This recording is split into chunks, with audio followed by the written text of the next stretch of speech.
살고 싶으면 여기 자로 안에 들어가세요. 당장이요. 중환자실이 응급 상황으로 정신없는 가운데 청소부 청년이 청소 카트에 있는 자루를 가리키며 들어가라고 하였습니다. 재벌회장은 더 이상 고민할 수가 없는 상황이었죠. 영문도 모른 채 청소 카트에 있는 자루에 들어갔어요. 바로 직후 경호원과 병원장이 와서 환자를 찾고 난리가 났어요. 살기 가득한 이사장의 목소리도 들렸어요. 이 영감탱이 어디 간 거야? 샅샅이 뒤져. 사라지면 너희 다 쓸어버릴 거야. 재벌회장은 카트 안에서 식은땀이 줄줄 났어요. 이대로 들키면 정말 다시는 세상 밖으로 못 나갈 것 같은 기분이 들었어요. 이사장이 무슨 짓을 할지 몰랐거든요. 청소부 청년은 재벌회장을 왜 숨겨주고 있는 걸까요? 이 병원에서 무슨 일이 일어나고 있는지, 청소 카트를 탄 재벌회장과 청년은 어디로 가는지 지금부터 사연 시작합니다. 사연 시작 전에 구독과 좋아요를 눌러주시고 지금 어디서 시청하고 계신지 댓글로 남겨주세요. 여러분 계신 곳마다 행복과 행운이 함께하길 바랍니다. 저는 3번 죽을 뻔했습니다. 첫 번째는 27년 전 외아들 준혁이가 떠난 날이었습니다. 그날도 저는 회사에 있었습니다. 성원그룹, 식품에서 시작해 유통과 건설까지 아우르는 재벌을 일군 지 30년이 되던 해였습니다. 매출 3조 원, 계열사 12개, 임직원 15,000명. 저는 그 숫자들 속에 파묻혀 살았습니다. 준혁이는 32이었고 그룹 경영기획실장으로 들어온 지 3년째 되던 해였습니다. 재벌 총수의 외아들, 언론은 그를 황태자라 불렀습니다. 하지만 아들은 저와 달랐습니다. 저는 사람들과 타협하고 때로는 눈을 감아가며 그룹을 키웠지만 준혁이는 그러지 못하는 아이였습니다. 아버지, 이건 아닙니다. 그 말을 입버릇처럼 달고 살았습니다. 하청업체 단가를 깎는 일도, 장부에 이름만 올라간 임원들의 급여도, 계열사 간 일감 몰아주기도 아들 눈에는 전부 잘못된 것들이었습니다. 저는 그런 아들이 때로는 답답했고 때로는 부끄러웠습니다. 그해 가을, 준혁이는 그룹 전체 경영 감사를 요청했습니다. 지난 10년간의 비자금 흐름을 추적하겠다고 했고 이사회에서 정면으로 문제를 제기하겠다고 했습니다. 저는 말렸습니다. 지금은 때가 아니다. 천천히 해라. 너무 급하게 굴면 정만 만든다. 준혁이는 고개를 저었습니다. 아버지, 천천히 하면 증거가 사라집니다. 그 말이 아들과 나눈 마지막 대화였습니다. 사흘 뒤 준혁이는 새벽 출근길에 교통사고를 당했습니다. 경찰은 졸음운전이라고 했습니다. 상대 차량은 도주했고 블랙박스 영상은 파손되어 복구가 불가능했습니다. 저는 영안실에서 아들의 얼굴을 보았습니다. 멍이 들고 찢어지고 피가 말라붙은 얼굴이었습니다. 저는 그 앞에 서서 울지도 못했습니다. 눈물이 나오지 않았던 게 아니라 몸 전체가 얼어붙어서 아무것도 할 수가 없었습니다. 장례식장에는 그룹 임원들이 모두 왔습니다. 부회장 박상철, 재무담당 사장 오세진, 기획조정실장 김태호, 모두 준혁이가 감사 대상으로 지목했던 사람들이었습니다. 그들은 제 손을 잡고 위로의 말을 건넸습니다. 회장님, 너무 상심하지 마십시오. 준혁이가 하늘에서 지켜볼 겁니다. 저는 그 말들을 들으며 고개를 끄덕였습니다.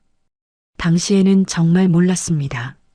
아들을 죽인 자들이 바로 눈앞에 서 있다는 것을.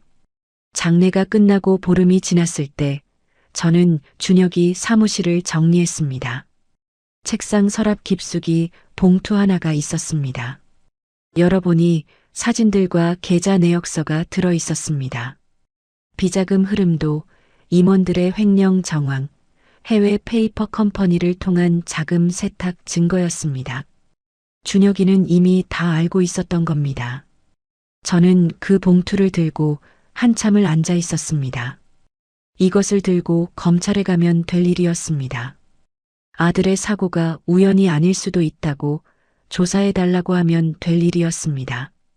하지만 저는 그러지 못했습니다.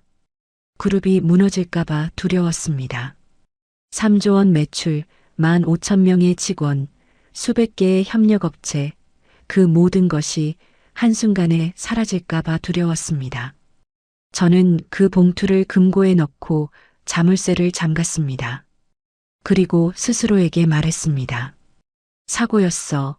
그냥 사고였어. 저는 그렇게 아들의 죽음을 묻어버렸습니다. 아들을 죽인 자들과 악수를 하고 같은 회의실에서 웃고 같은 식탁에서 밥을 먹었습니다. 그것이 저의 첫 번째 죽음이었습니다. 심장은 뛰고 있었지만 아버지로서의 저는 그날 함께 죽었습니다. 준혁이가 떠나고 열흘쯤 지났을 때 저는 며느리 수진이에게서 연락을 받았습니다. 아버님, 병원에 와주세요. 수진이는 사고 당시 임신 8개월이었습니다. 충격으로 조산 기운이 있어 입원해 있던 중이었고 그날 새벽 아이가 태어났다는 소식이었습니다. 저는 운전기사에게 연락도 하지 않고 직접 차를 몰아 병원으로 달려갔습니다. 신생아 중환자실 유리창 너머로 작은 아이가 보였습니다. 인큐베이터 안에서 가느다란 숨을 쉬고 있는 손바닥만 한 아이였습니다. 간호사가 말했습니다. 조산이라 폐가 덜 자랐어요. 당분간 집중 치료가 필요합니다. 저는 그 유리창 앞에 한참을 서 있었습니다. 준혁이를 닮은 이마와 코가 보였습니다. 아들이 남기고 간 유일한 흔적이었습니다. 성원그룹의 후계자, 언론이라면 또 그렇게 부를 아이였습니다. 하지만 저에게는 그저 손주였습니다. 저는 그 자리에서 처음으로 울었습니다. 장례식장에서도 나오지 않던 눈물이 그 작은 생명 앞에서 터져 나왔습니다. 이틀 뒤 의사가 저를 불렀습니다. 아기장에 천공이 발견됐습니다. 미숙아에게 드물지 않게 나타나는 증상인데 수술이 필요합니다. 저는 당장 수술을 해달라고 했습니다. 국내 최고의 소아외과 전문의를 불러달라고 비용은 얼마든지 내겠다고 했습니다. 수술은 4시간이 걸렸습니다. 저는 수술실 앞 복도에서 한 발짝도 움직이지 못한 채 기다렸습니다. 수술이 끝나고 의사가 나왔습니다. 다행히 성공적입니다. 다만 배에 흉터가 남을 겁니다. 오른쪽 옆구리 아래로 한 5cm 정도요. 저는 고개를 끄덕였습니다. 흉터쯤이야 아무것도 아니었습니다. 사람만 있어주면 그것으로 충분했습니다. 그런데 그 다음 날 병원에서 또 전화가 왔습니다. 회장님, 아기 상태가 급격히 나빠졌습니다. 지금 오셔야 합니다. 저는 다시 병원으로 달려갔습니다. 중환자실 앞에는 이미 재무담당 사장 오세진이 와 있었습니다. 저는 그가 왜 거기 있는지 의아했지만 물어볼 겨를이 없었습니다. 담당 의사가 나와서 말했습니다. 죄송합니다. 최선을 다했지만 아이가 버티지 못했습니다. 저는 그 자리에서 주저앉았습니다. 아들에 이어 손주까지 열흘 사이에 2사람을 잃은 것입니다. 의사는 수술 후 합병증이 갑자기 악화되었다고 미숙아라 체력이 버티지 못했다고 설명했습니다. 저는 고개만 끄덕였습니다. 그 말이 진실인지 아닌지 따질 여력이 없었습니다. 수진이는 회복실에서 이 소식을 들었습니다. 그 아이는 아무 말도 하지 않았습니다. 그저 천장만 바라보며 눈물을 흘렸고 저는 그 옆에 앉아 아무것도 해줄 수가 없었습니다. 장례는 조촐하게 치렀습니다. 아직 이름도 짓지 못한 아이였습니다. 재벌가의 장례치고는 너무 조용했지만 저는 그게 좋았습니다. 언론도 임원들도 아무도 부르지 않았습니다. 저는 작은 관을 들고 납골당으로 향했고 그날 이후로 그 이야기는 아무에게도 하지 않았습니다. 수진이는 49제가 끝나기 전에 친정으로 돌아갔습니다. 아버님, 죄송해요. 저는 이 집에 더 있을 수가 없어요. 저는 그 아이를 붙잡지 않았습니다. 붙잡을 자격이 없다고 생각했습니다. 아들도 지키지 못하고 손주도 지키지 못한 사람이 무슨 수로 며느리를 붙잡겠습니까? 위자료라도 넉넉히 주겠다고 했지만 수진이는 고개를 저었습니다. 돈은 필요 없어요. 그냥 있고 싶어요. 그렇게 저는 혼자가 되었습니다. 그 후로 27년 저는 가족 이야기를 입에 올리지 않았습니다. 그룹 임원들도 묻지 않았고 저도 말하지 않았습니다. 명절이면 혼자 납골당에 갔습니다. 아들 옆에 나란히 놓인 작은 유골함 앞에서 저는 늘 같은 말을 했습니다. 할아버지가 왔다. 준혁아, 우리 아가야. 대답은 없었습니다. 차가운 대리석만이 저를 맞이했고 저는 그 앞에 1시간씩 앉아있다 돌아오곤 했습니다. 가끔 이상한 생각이 들 때가 있었습니다. 그날 왜 오세진이 병원에 와 있었을까? 수술까지 성공했는데 왜 갑자기 아이가 죽었을까? 왜 저는 아이의 마지막 순간을 유리창 밖에서만 지켜봐야 했을까? 하지만 그런 의문은 오래가지 않았습니다. 슬픔이 의심보다 컸고 저는 그저 모든 것을 운명으로 받아들였습니다. 아들을 잃고 손주를 잃고 며느리마저 떠난 것이 저에게 내려진 벌이라고 생각했습니다. 준혁이가 남긴 증거를 덮어버린 것에 대한 대가라고 그렇게 믿었습니다. 그것이 저의 두 번째 죽음이었습니다. 가족을 모두 잃고 혼자 남아 죄책감을 안고 살아가는 것. 심장은 여전히 뛰고 있었지만 저는 이미 반쯤은 죽은 사람이었습니다. 27년 동안 저는 그렇게 살아왔습니다. 3조 원짜리 그룹을 지키면서 정작 지킬 가족은 아무도 없이 27년이라는 시간은 길고도 짧았습니다. 저는 79이 되었고 성원그룹은 매출 5조 원을 넘기는 기업이 되었습니다. 하지만 저는 더 이상 예전의 제가 아니었습니다. 작년부터 심장이 좋지 않았습니다. 가끔 숨이 차고 계단을 오르면 가슴이 조였습니다. 병원에서는 협심증 초기라고 했고 무리하지 말라고 했습니다. 저는 그 말을 대수롭지 않게 여겼습니다. 어차피 혼자 사는 몸이고 오래 살아봐야 무엇하겠습니까?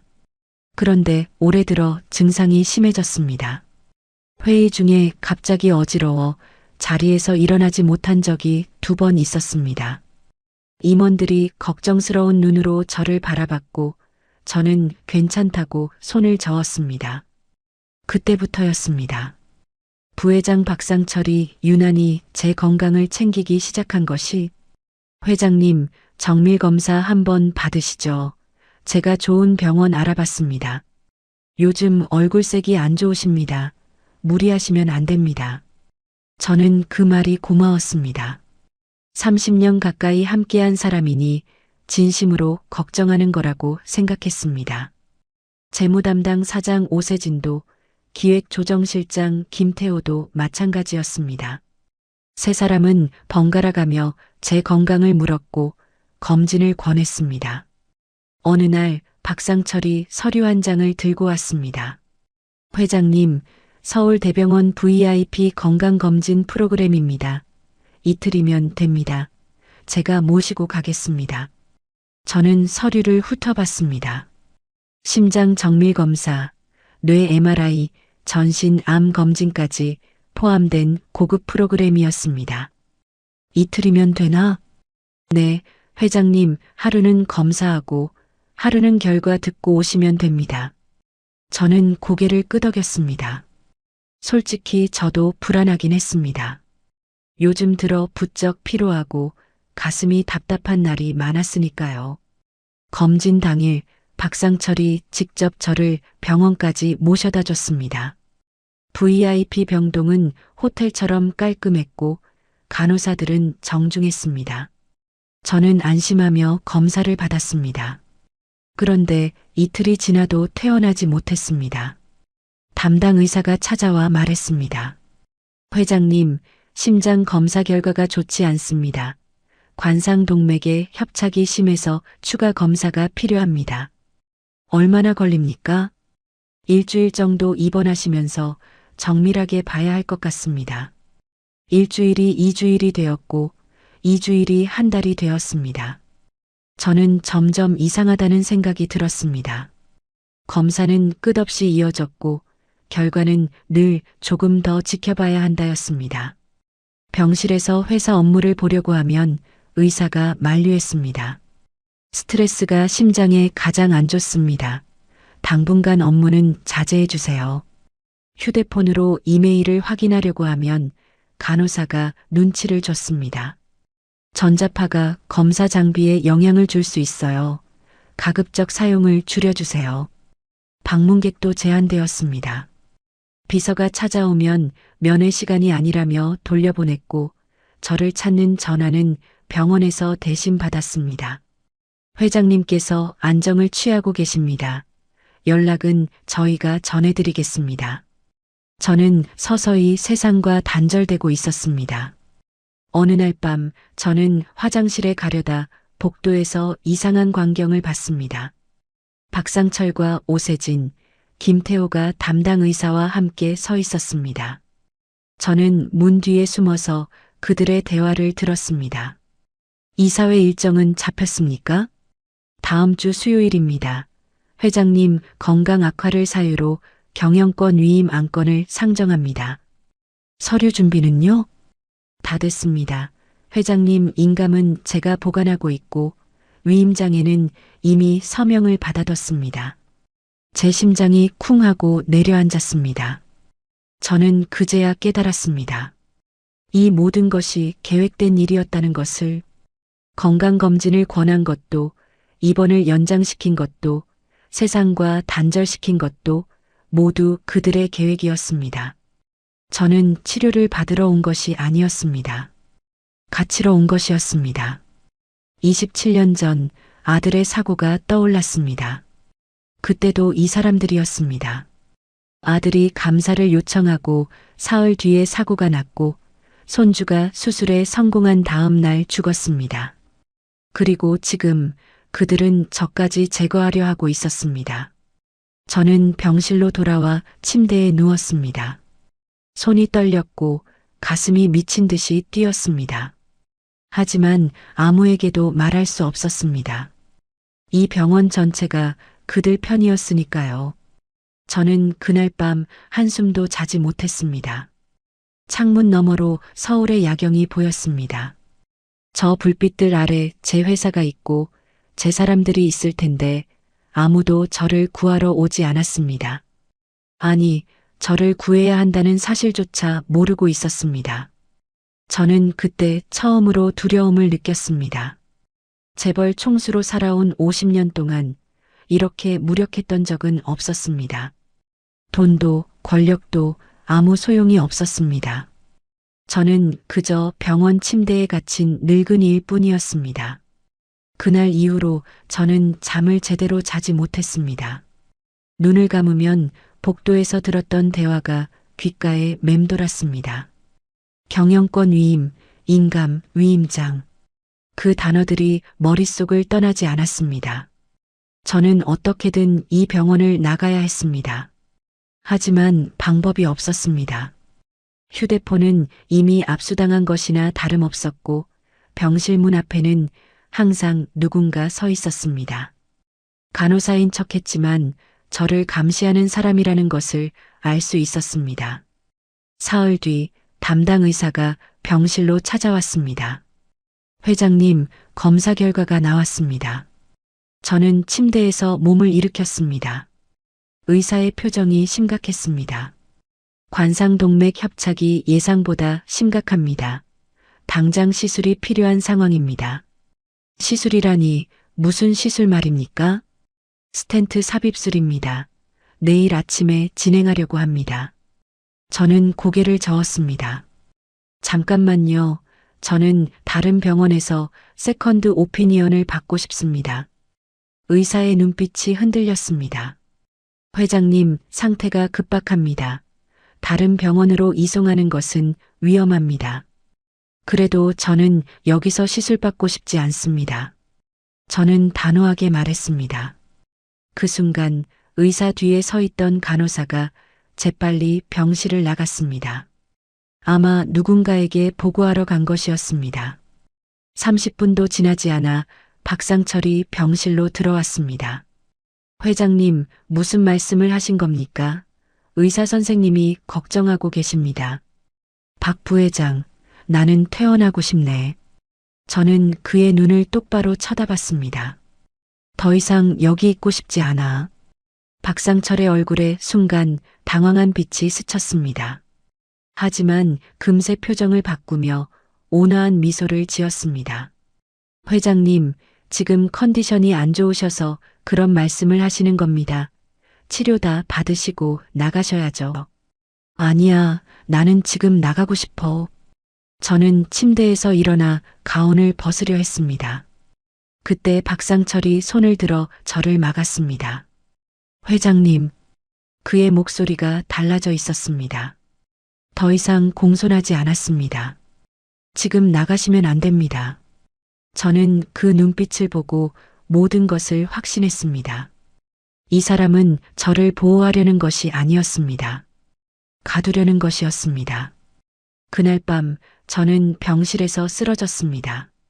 저녁 식사 후 갑자기 어지러웠고 가슴이 조여왔습니다. 숨을 쉴 수가 없었습니다. 간호사들이 달려왔고 의사가 소리쳤습니다. 심근경색입니다. 중환자실로 옮기세요. 저는 의식이 흐려지는 가운데 생각했습니다. 저녁에 먹은 약이 이상했습니다. 평소와 다른 알약이 하나 섞여 있었고 간호사는 그게 새로 추가된 심장약이라고 했습니다.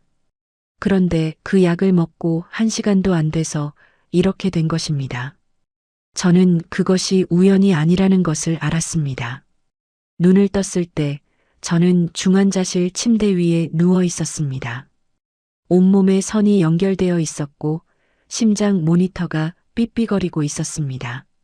손을 움직이려 했지만 힘이 들어가지 않았습니다. 목소리를 내려 했지만 입술만 달싹거릴 뿐이었습니다. 의사가 옆에 서서 말했습니다. 회장님, 다행히 고비는 넘기셨습니다. 하지만 당분간 절대 안정이 필요합니다. 저는 그 말이 무엇을 의미하는지 알았습니다. 절대 안정이라는 이름으로 저는 완전히 갇힌 것입니다. 중환자실에는 보호자도 들어올 수 없었습니다. 면회는 전면 금지되었고 모든 연락은 병원을 통해서만 가능했습니다. 저는 세상과 완전히 단절되었습니다. 며칠이 지났는지 알 수 없었습니다. 중환자실에는 창문이 없었고 형광등 불빛만이 하루 종일 켜져 있었습니다. 낮인지 밤인지 구분할 수 없었고 시간 감각이 사라졌습니다. 가끔 의식이 또렷해질 때면 저는 간호사들의 대화를 들었습니다. 이 사회가 다음 주래. 경영권 넘어가면 우리 병원도 한몫 챙기는 거지. 조용히 해 들으면 어쩌려고. 저는 눈을 감고 있었지만 모든 것을 듣고 있었습니다. 그들은 이미 제가 끝났다고 생각하고 있었습니다. 살아있지만 죽은 사람. 회사에서는 이미 장례를 준비하듯 경영권 이양을 논의하고 있었고 병원에서는 저를 시체 취급하고 있었습니다. 어느 날 오세진이 중환자실 유리창 밖에 서 있는 것을 봤습니다. 그는 담당 의사와 무언가를 이야기하고 있었습니다. 의사가 고개를 끄덕였고 오세진은 만족스러운 표정을 지었습니다. 저는 그 모습을 보며 생각했습니다. 27년 전 손주가 죽던 날에도 저 자리에 오세진이 서 있었습니다. 중환자실 유리창 밖에서 똑같은 표정으로. 그때는 의문만 품고 넘어갔습니다. 하지만 이제는 알 수 있었습니다. 그날도 오늘처럼 그는 누군가의 죽음을 지켜보러 온 것이었습니다. 저는 그제야 모든 것이 연결된다는 것을 깨달았습니다. 아들의 죽음도 손주의 죽음도 그리고 지금 제 죽음까지 모두 같은 사람들이 꾸민 일이었습니다. 저는 분노했습니다.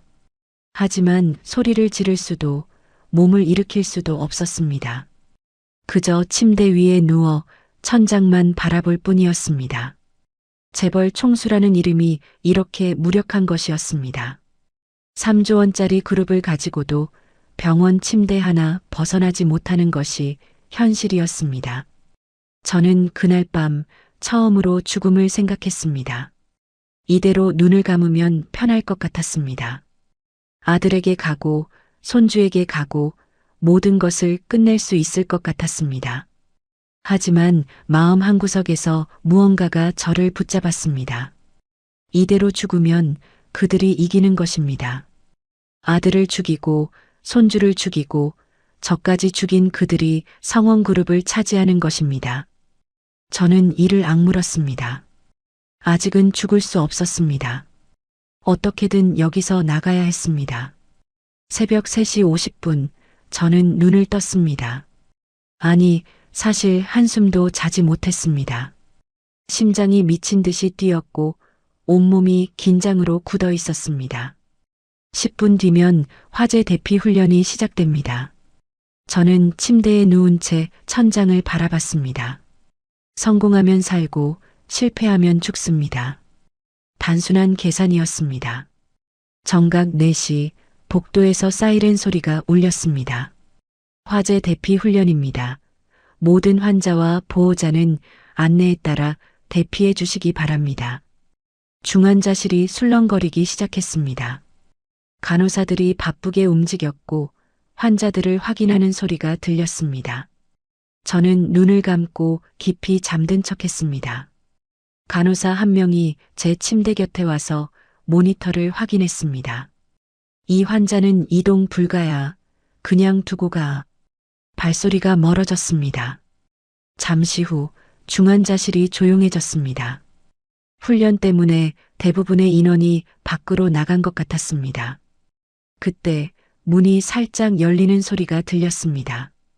청소 카트가 밀려 들어왔고 그 뒤에 청년이 있었습니다. 청년은 주위를 빠르게 살폈습니다. 그리고 제 침대로 다가와 작게 속삭였습니다. 지금이에요. 저는 몸을 일으켰습니다. 온몸에 연결된 선들이 당겼습니다. 심장 모니터, 링거, 산소 측정기. 청년이 능숙하게 하나씩 제거했습니다. 모니터에서 경고음이 울리려 하자 청년이 재빨리 전원을 껐습니다. 빨리요. 청년이 제 팔을 잡아 침대에서 일으켜 세웠습니다. 다리에 힘이 들어가지 않았습니다. 며칠 동안 누워만 있었으니 당연한 일이었습니다. 저는 비틀거렸고 청년이 저를 부축했습니다. 청소 카트 안에는 커다란 세탁물 자루가 들어 있었습니다. 청년이 그 자루를 꺼내며 말했습니다. 여기 안으로 들어가세요. 저는 순간 망설였습니다.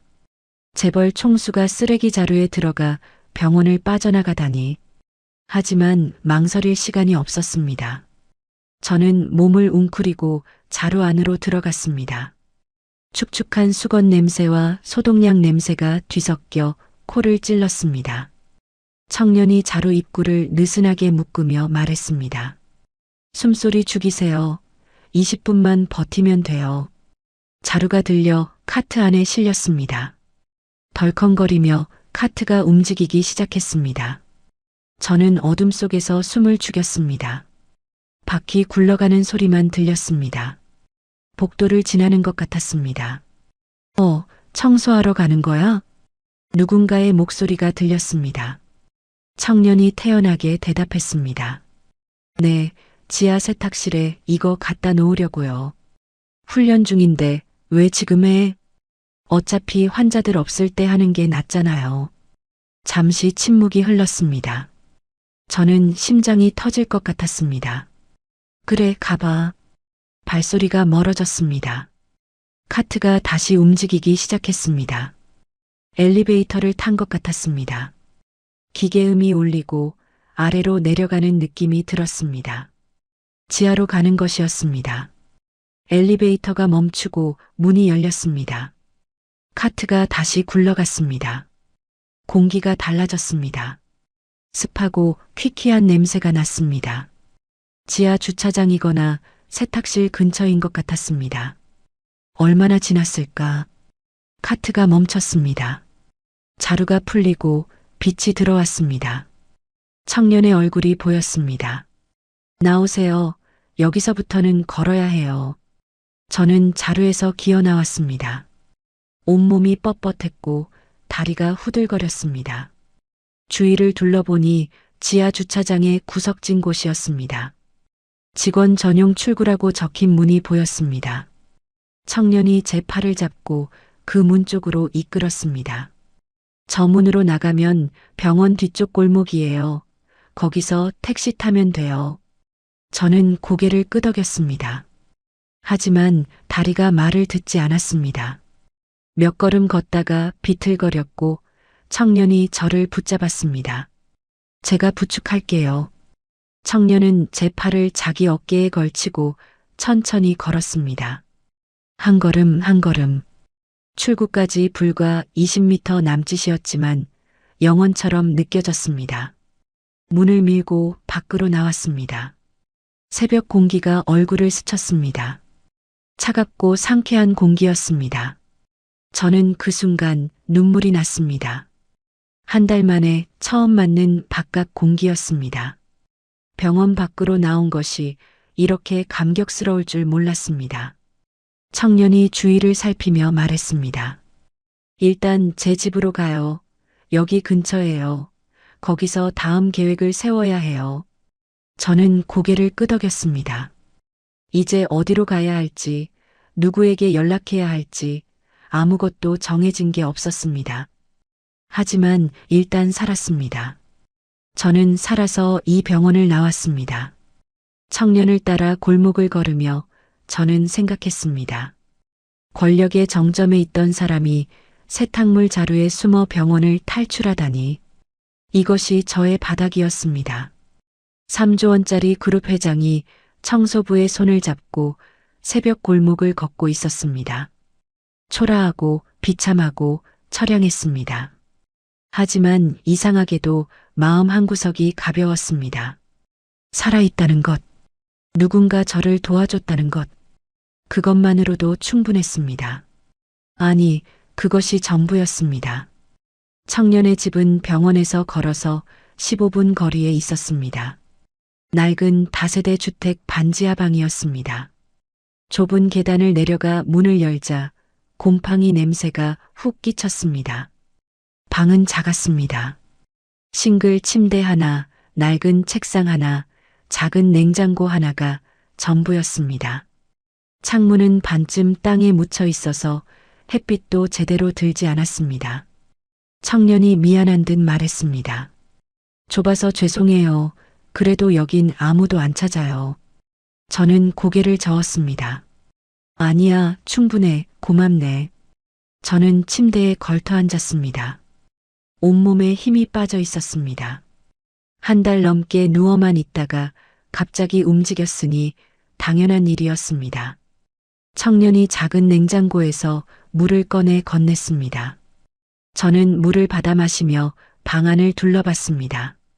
벽에는 달력 하나와 오래된 사진 몇 장이 붙어 있었습니다. 사진 속에는 어린아이가 있었습니다. 보육원 단체 사진인 것 같았습니다. 자네, 보육원 출신인가? 청년이 잠시 멈칫했습니다. 그리고 담담하게 대답했습니다. 네, 어릴 때부터 시설에서 자랐어요. 부모님은? 몰라요. 태어나자마자 버려졌대요. 저는 가슴이 먹먹해졌습니다. 태어나자마자 버려졌다. 그 말이 이상하게 마음에 걸렸습니다. 그래도 잘 자랐구먼. 이렇게 바르게. 청년이 쓸쓸하게 웃었습니다. 바르게요. 글쎄요. 그냥 살아남은 거죠. 저는 더 묻지 않았습니다. 청년은 부엌 쪽으로 가서 라면을 끓이기 시작했습니다. 좁은 부엌에서 물 끓는 소리가 났습니다. 저는 멍하니 앉아 있다가 문득 청년의 뒷모습을 바라봤습니다. 마른 체구, 좁은 어깨. 그런데 뭔가 익숙한 느낌이 들었습니다. 설명할 수 없는 기시감이었습니다. 라면이 다 끓자 청년이 냄비째 가져와 제 앞에 놓았습니다. 많이 못 드셨잖아요. 일단 드세요. 저는 젓가락을 들었습니다. 청년도 맞은편에 앉아 함께 먹었습니다. 그때 청년이 몸을 숙이면서 옷이 살짝 올라갔습니다. 저는 그 순간 숟가락을 떨어뜨릴 뻔했습니다. 청년의 오른쪽 옆구리 아래로 흉터가 보였습니다.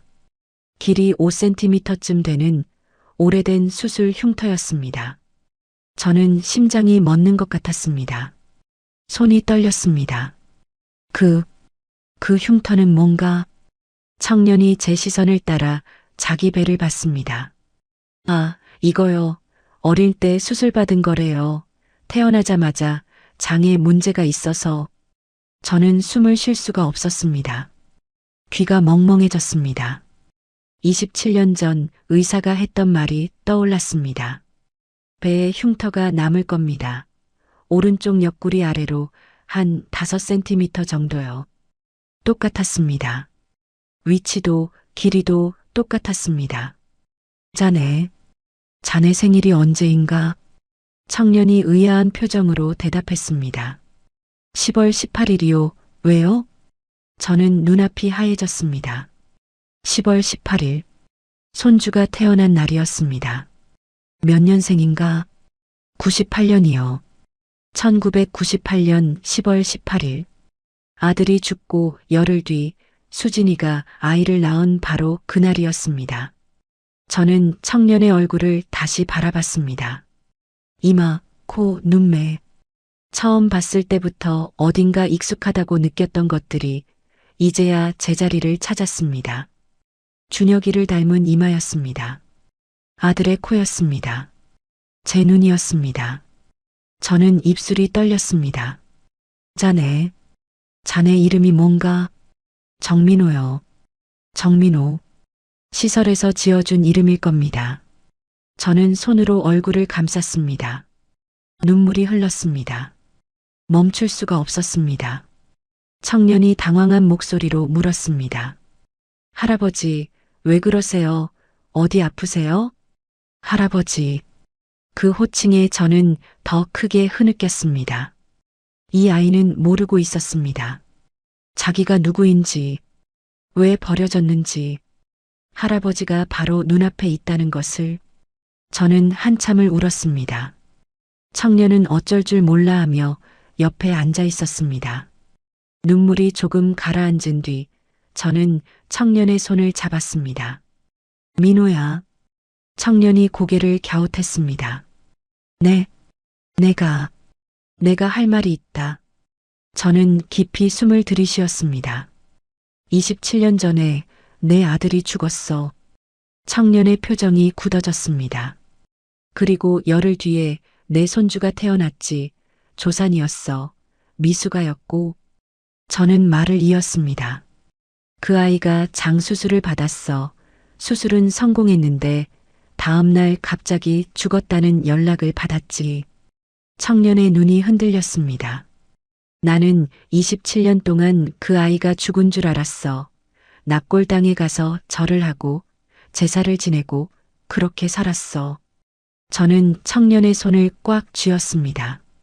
그런데 그 아이가, 내 손주가 죽은 게 아니었어.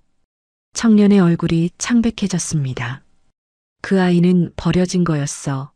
누군가 일부러 죽었다고 거짓말을 하고 아이를 병원 밖으로 빼돌린 거야. 저는 청년의 눈을 바라봤습니다. 그 아이가 자네야, 민호야. 청년은 아무 말도 하지 못했습니다. 손이 떨리고 있었습니다. 거짓말이에요. 거짓말이 아니야. 흉터가 증거야. 생일도 맞고 모든 게 맞아. 청년이 벌떡 일어섰습니다. 그럴 리가 없어요. 저는 그냥 버려진 아이예요. 부모도 없고 가족도 없는. 아니야, 자네한테는 가족이 있었어. 다만 빼앗긴 거야. 자네도, 나도, 우리 둘 다 빼앗긴 거야. 청년의 눈에서 눈물이 흘렀습니다. 저도 울었습니다. 좁은 반지하 방에서 27년 만에 할아버지와 손주가 마주 앉아 울었습니다. 저는 그제야 모든 것을 이해했습니다. 이 아이가 왜 저를 도왔는지, 버려진 사람의 마음을 안다고 했던 말의 의미를, 이 아이는 저를 모른 채로 저를 구했습니다. 피가 피를 알아본 걸까요? 아니면 그냥 우연이었을까요? 저는 알 수 없었습니다. 하지만 한 가지는 분명했습니다. 저는 이 아이를 다시는 잃지 않을 겁니다. 27년 동안 빼앗겼던 시간을 이제부터라도 되찾을 겁니다. 그리고 이 아이에게서 가족을 빼앗은 자들에게 반드시 대가를 치르게 할 겁니다. 그날 밤 저와 민호는 한숨도 자지 못했습니다. 서로의 이야기를 나눴습니다. 저는 아들 준혁이의 이야기를 했고 민호는 시설에서의 삶을 이야기했습니다. 3살 때 한 번 입양 갔다가 파양당한 이야기, 보육원에서 그룹홈으로, 그룹홈에서 자립생활관으로 옮겨 다닌 이야기, 18살에 시설을 나와 혼자 살아온 이야기. 저는 들으면서 계속 울었습니다. 이 아이가 겪었을 외로움과 상처가 너무나 선명하게 느껴졌습니다. 미안하다, 민호야, 정말 미안하다. 민호는 고개를 저었습니다. 할아버지 잘못이 아니에요. 할아버지도 몰랐잖아요. 그래도 내가 좀 더 의심했어야 했어. 왜 그때 그냥 믿었을까? 저는 27년 전 그날을 떠올렸습니다.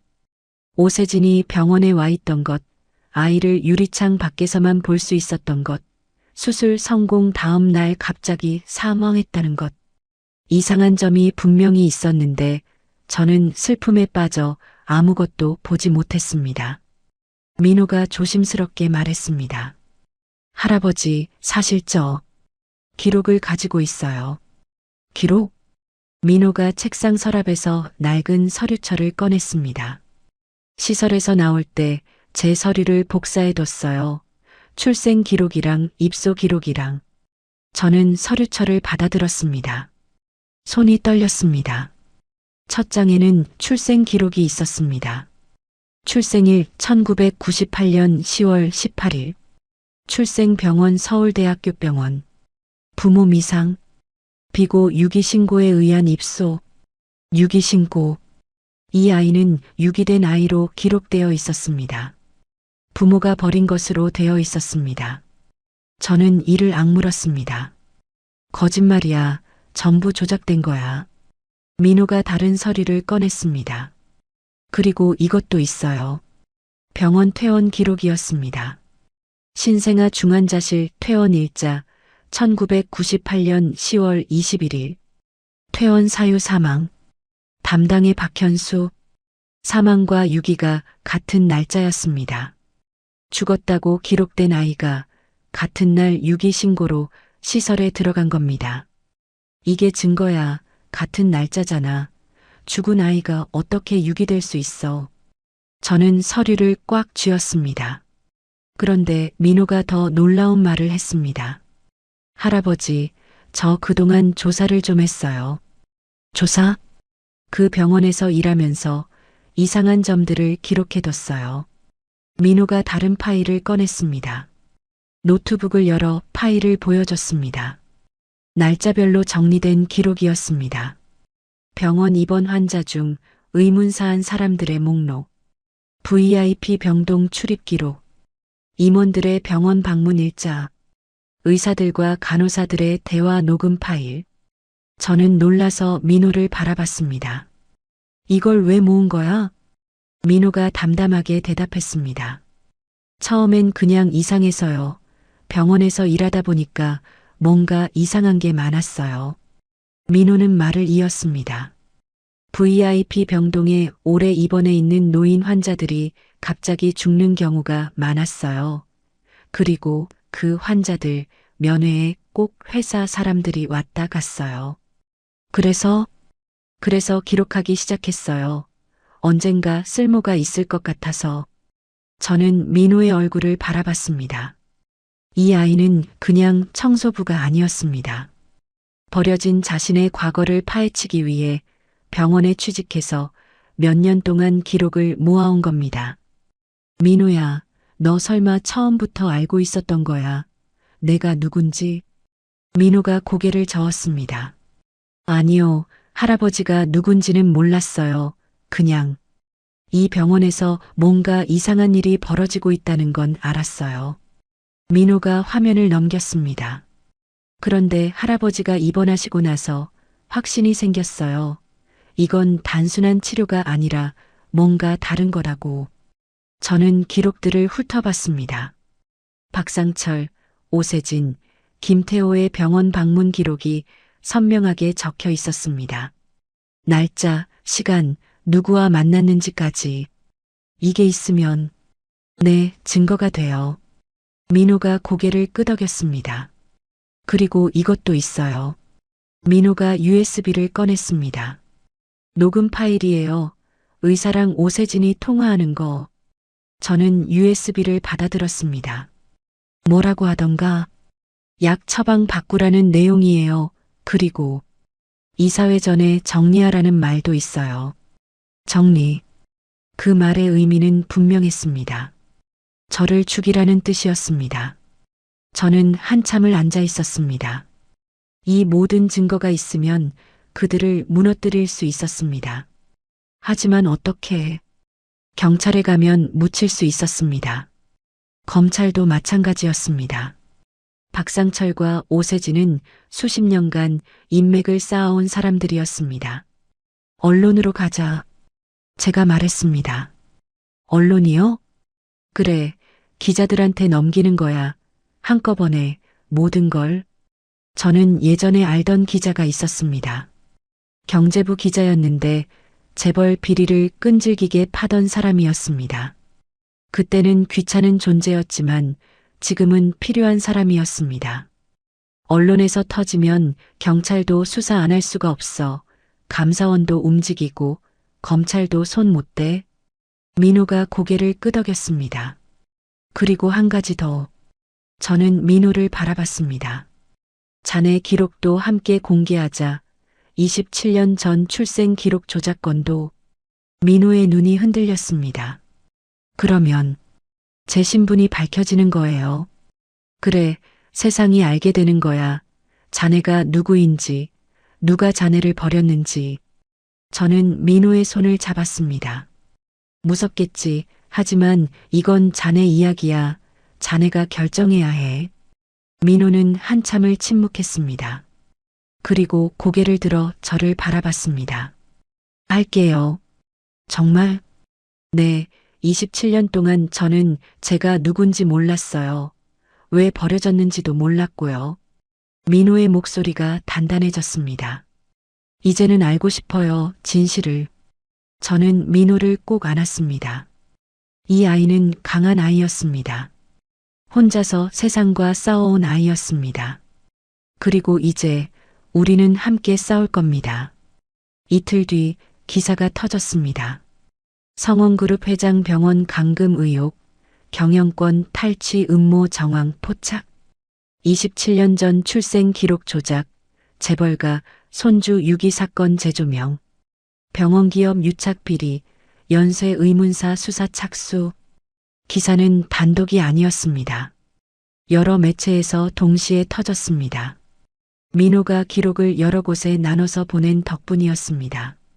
박상철, 오세진, 김태호는 이사회를 열지 못했습니다. 검찰이 먼저 움직였기 때문입니다.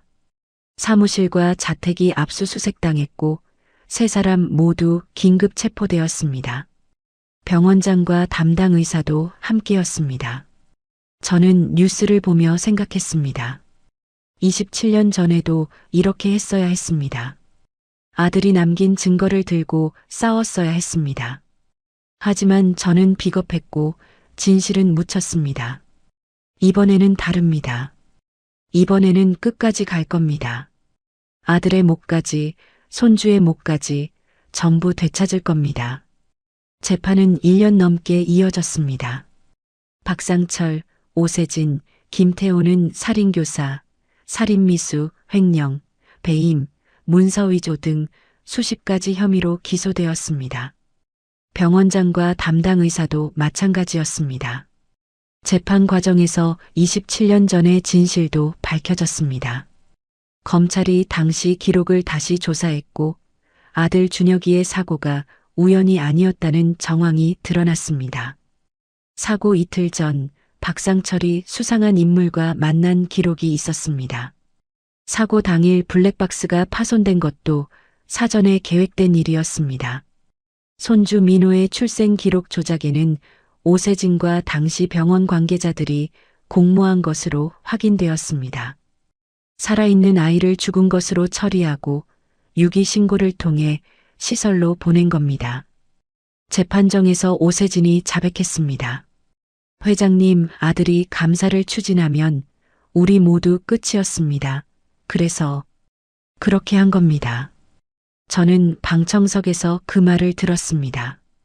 그래서 그 한마디에 제 아들의 삶이, 손주의 27년이, 저의 모든 것이 담겨 있었습니다. 분노가 치밀었지만 저는 아무 말도 하지 않았습니다. 이제 말은 필요 없었습니다. 법이 심판할 테니까요. 최종 선고일 법정은 사람들로 가득 찼습니다. 피고인 박상철, 무기징역. 피고인 오세진, 징역 30년. 피고인 김태호, 징역 25년.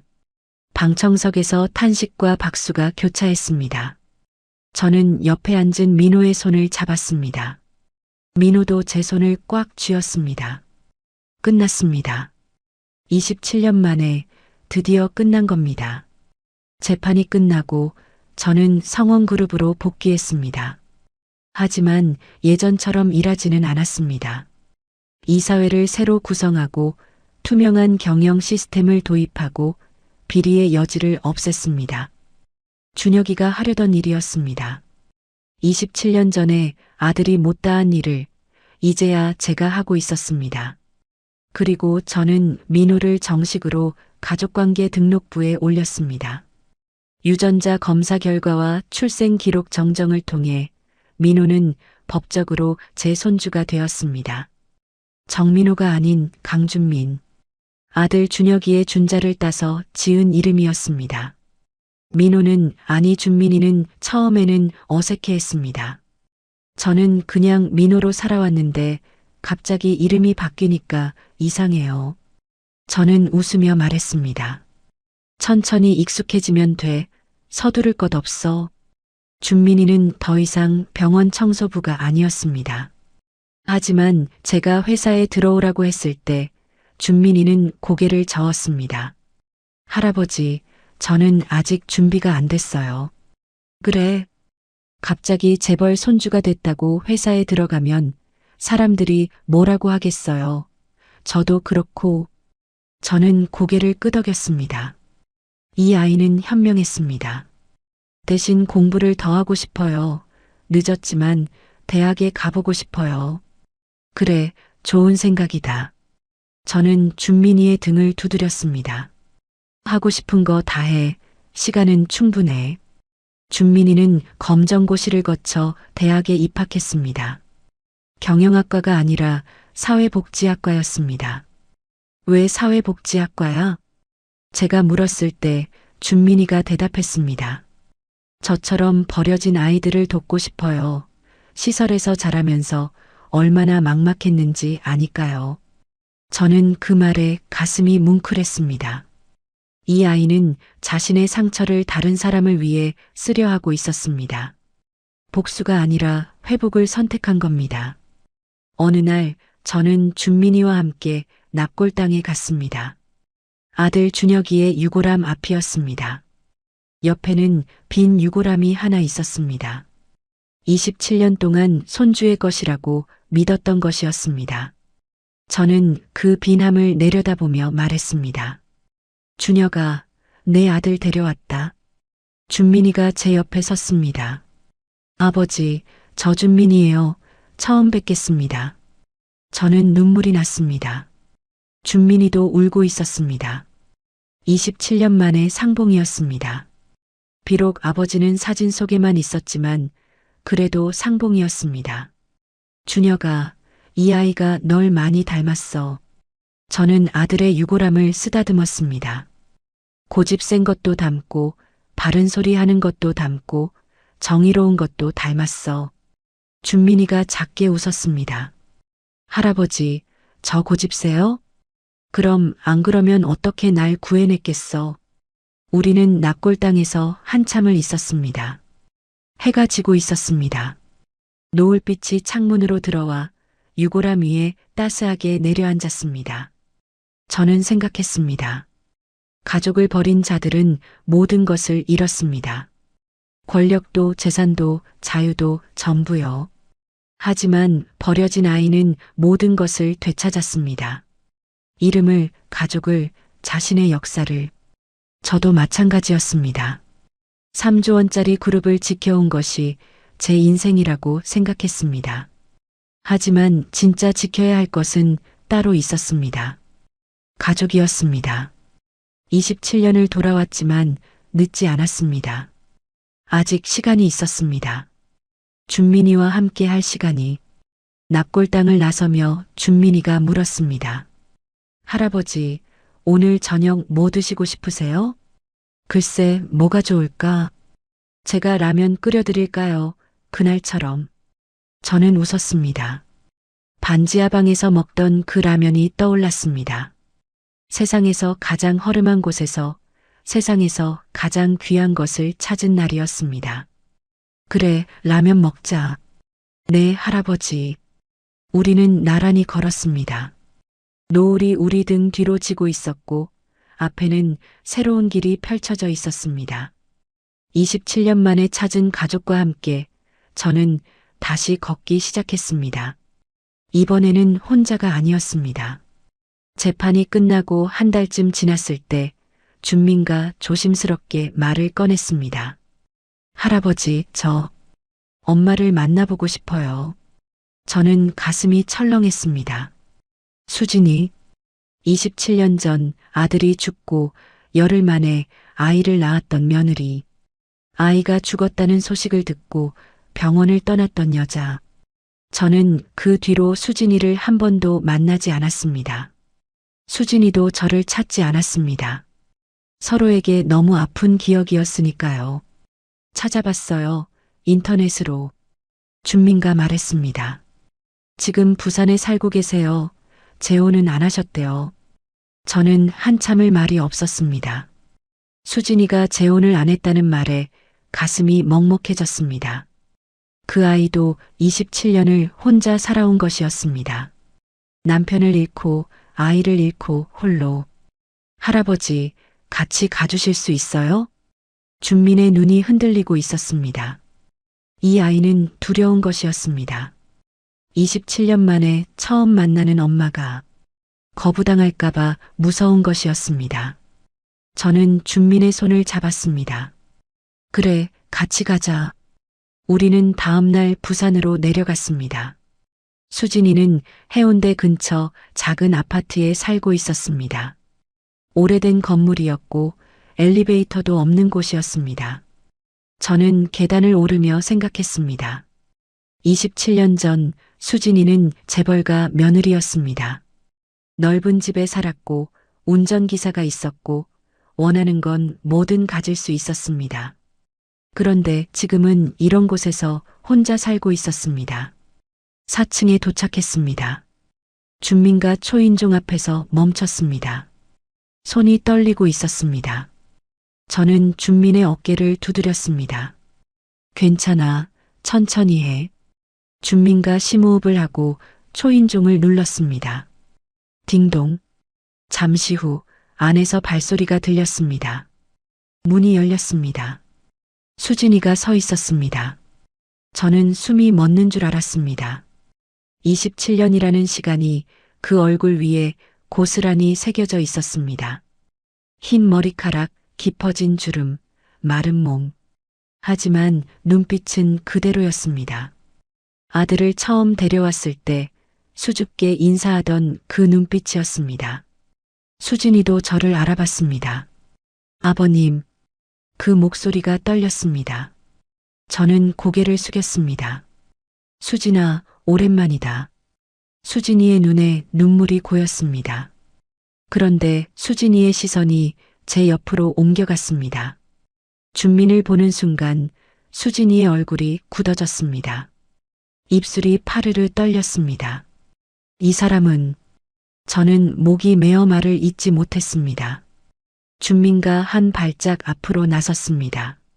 안녕하세요, 저는 준민도 말을 잇지 못했습니다. 세 사람이 현관 앞에 서서 아무 말도 하지 못했습니다. 침묵이 흘렀습니다. 수진이가 준민의 얼굴을 뚫어지게 바라봤습니다. 이마를, 코를, 눈을, 그리고 천천히 손을 들어 준민의 뺨에 가져다 댔습니다. 준혁이, 수진이가 중얼거렸습니다. 준혁이 닮았어.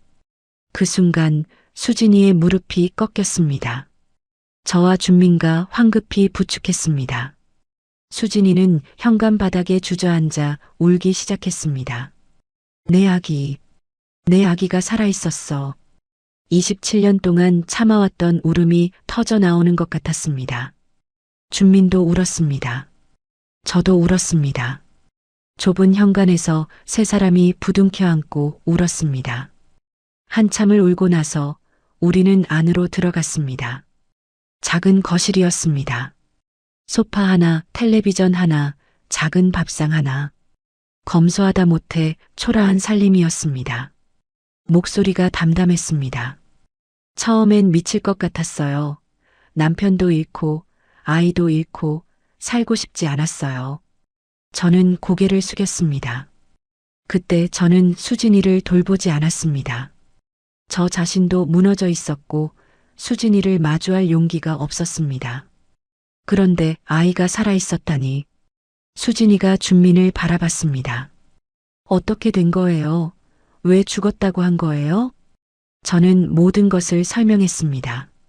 오세진과 박상철이 꾸민 일이라는 것.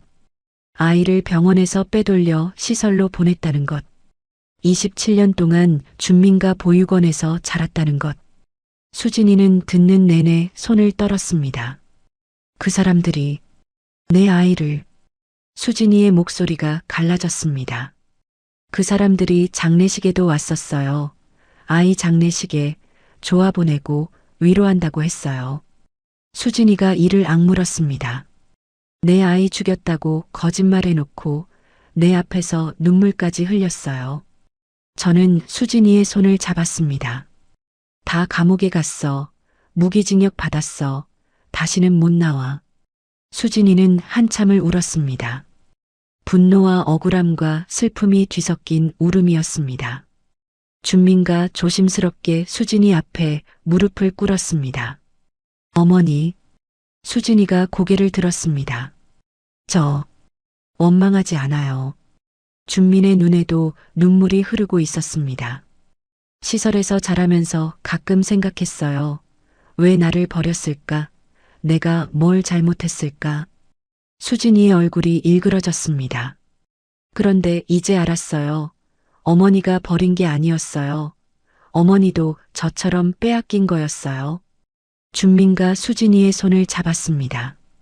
그러니까 원망 안 해요. 어머니도 피해자였으니까. 수진이가 준민을 끌어안았습니다. 미안해. 엄마가 지켜줬어야 했는데, 엄마가 더 확인했어야 했는데. 아니에요. 어머니 잘못 아니에요. 두 사람이 부둥켜 안고 울었습니다. 저는 그 모습을 바라보며 눈물을 닦았습니다. 27년 만의 상봉이었습니다. 엄마와 아들의 첫 만남이었습니다. 준민가 태어나고 이틀 만에 헤어졌으니 사실상 처음 만나는 것이나 다름없었습니다. 저녁이 되었습니다. 수진이가 밥을 차렸습니다. 변변찮지만 드세요. 작은 밥상에 세 사람이 둘러앉았습니다. 된장찌개, 계란말이, 김치. 평범한 집밥이었습니다. 하지만 저는 그 밥이 세상에서 가장 맛있었습니다. 가족과 함께 먹는 밥이었으니까요. 수진아, 저는 숟가락을 내려놓고 말했습니다. 서울로 올라오지 않겠니? 수진이가 고개를 들었습니다. 준민 근처에서 살아. 이제 혼자 있지 말고. 수진이는 한참을 망설였습니다. 제가 무슨 자격으로? 자격이 무슨 자격이야? 저는 수진이의 손을 잡았습니다. 너는 내 며느리고 준민 엄마야. 그게 자격이야. 준민도 말했습니다. 어머니, 저 근처에 와주세요. 저도 엄마랑 같이 살고 싶어요. 수진이의 눈에 눈물이 고였습니다. 정말 괜찮을까요? 괜찮아, 괜찮고 말고. 저는 고개를 끄덕였습니다. 이제 다 같이 살자, 가족이니까.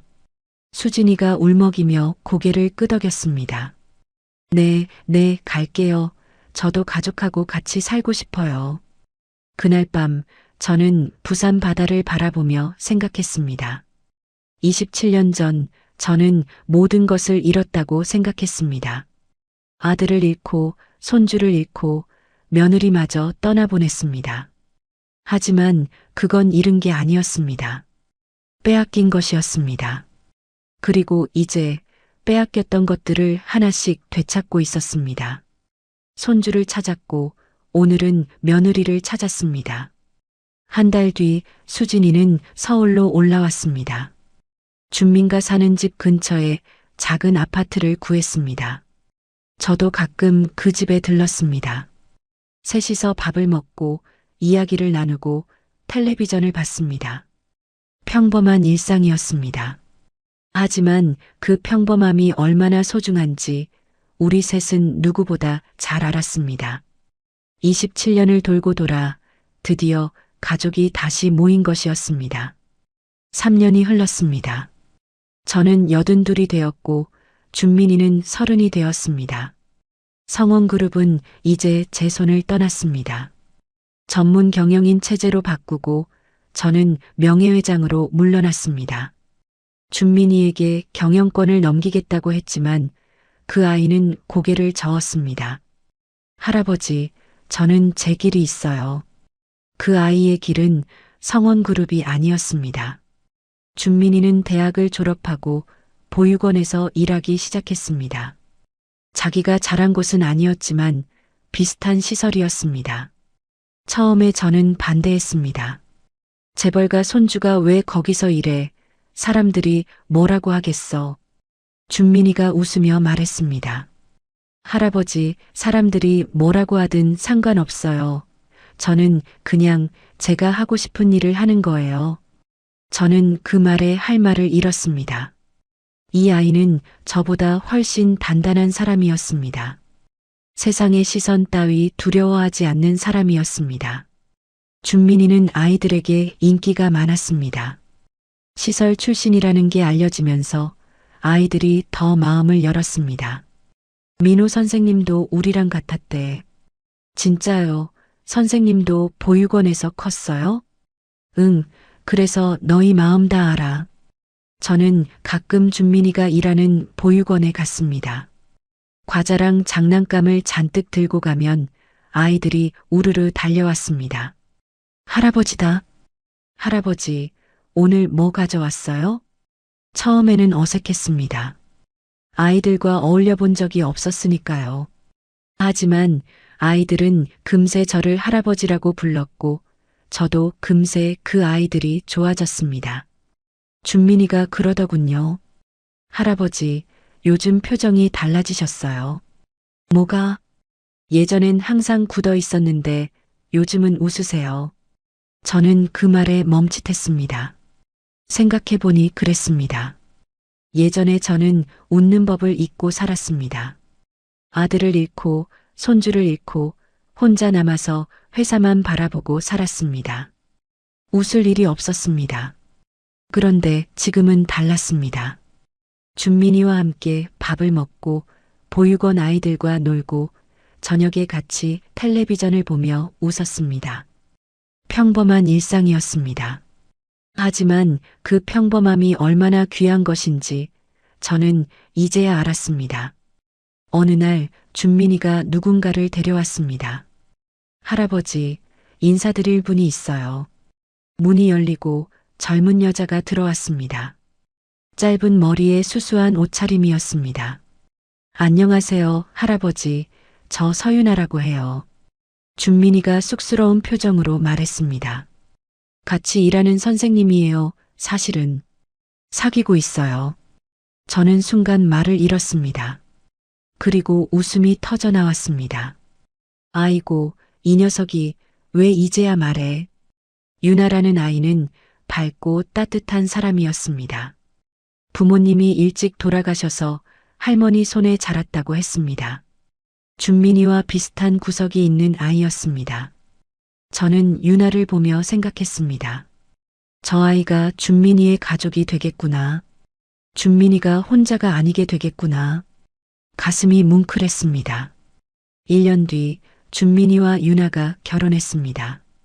작은 결혼식이었습니다. 화려한 호텔 웨딩이 아니라 보육원 마당에서 한 야외 결혼식이었습니다. 하객은 보육원 아이들과 선생님들, 그리고 저였습니다. 아이들이 축가를 불렀고 선생님들이 음식을 준비했습니다. 소박하지만 따뜻한 결혼식이었습니다. 저는 줄의 자리에 섰습니다. 오늘 이 자리에 선 두 사람은 어려운 시절을 겪고 이겨낸 사람들입니다. 목소리가 떨렸습니다. 준민이는 이 할아버지가 잃어버렸던 손주입니다. 27년 만에 찾은 가족입니다. 아이들이 웅성거렸습니다. 그리고 오늘 이 아이가 새로운 가족을 만듭니다. 저는 준민이와 유나를 바라봤습니다. 행복하거라, 아프지 말고 오래오래 함께 있거라. 더 말하려 했지만 목이 메어 말을 잇지 못했습니다. 준민이가 올라와 저를 안았습니다. 할아버지, 고마워요. 저 찾아줘서. 저는 준민이의 등을 토닥였습니다. 고맙긴 내가 고맙지. 날 살려줘서. 그날 밤 저는 마당 한쪽에 앉아 하늘을 올려다봤습니다. 별이 많았습니다. 준혁아, 보이니? 저는 마음속으로 아들에게 말했습니다. 내 아들이 오늘 결혼했다. 좋은 사람 만났어. 걱정 마라. 바람이 살랑 불어왔습니다. 마치 아들이 대답하는 것 같았습니다. 또 1년이 흘렀습니다. 준민이가 전화를 걸어왔습니다. 할아버지, 급한 소식 있어요. 뭔데, 무슨 일이야? 할아버지, 저 아빠 돼요. 저는 전화기를 놓칠 뻔했습니다. 뭐라고? 유나가 임신했어요. 석 달째래요. 저는 한참을 아무 말도 못했습니다. 그리고 눈물이 흘렀습니다. 증손주. 제 증손주가 태어난다는 것이었습니다. 할아버지, 울어요? 아니, 안 울어. 뭘 울어? 저는 울면서 웃었습니다. 80세 증손주를 본다는 것. 그것도 3년 전만 해도 존재조차 몰랐던 손주에게서 기적 같은 일이었습니다. 아이가 태어나던 날 저는 병원에서 복도를 서성거렸습니다. 신생아실 유리창 앞이었습니다. 27년 전 같은 장소에서 저는 손주를 잃었습니다. 그리고 오늘 같은 장소에서 증손주를 만났습니다. 간호사가 아이를 안고 유리창 앞으로 왔습니다. 작고 빨갛고 눈도 제대로 못 뜬 아기였습니다. 증조할아버지, 손녀예요. 저는 유리창에 손을 대고 아이를 바라봤습니다. 눈물이 앞을 가렸습니다. 준혁아, 내 손녀다. 내가 못 본 손녀야. 저는 마음속으로 아들에게 말했습니다. 이 아이는 내가 지켜줄게. 아무도 빼앗아가지 못하게 내가 꼭 지켜줄게. 준민이가 제 옆에 섰습니다.